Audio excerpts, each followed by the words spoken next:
On Tuesday, Russia's Sukhoi Aircraft Design Bureau unveiled a sleek new fighter jet intended to rival Lockheed Martin's F-35 Joint Strike Fighter. Based on technology from its Su-57 fighter, Sukhoi has dubbed the new fighter Checkmate. A prototype of the Checkmate fighter was the opening act for the MUX 2021 air show at Zhukovsky Airport southeast of Moscow, which runs from July 20th to 25th.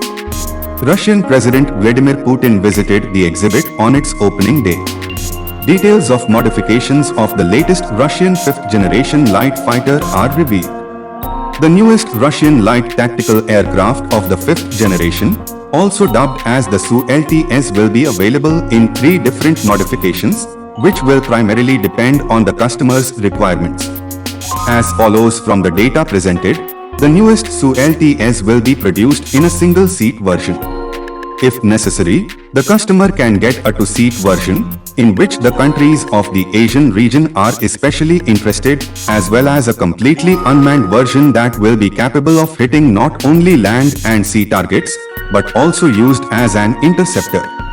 The latter option is especially interesting, since, taking into account the previously stated requirements for the 6th generation fighters, the combat aircraft must either be completely unmanned or have both a manned and an unmanned version. This directly indicates the fact that Russian specialists, if they did not create a 6th generation fighter, then at least approached it by developing a 5+ generation combat aircraft.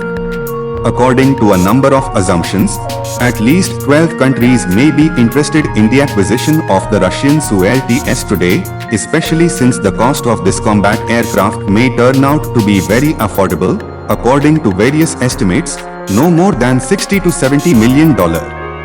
Thank you everyone for watching this video.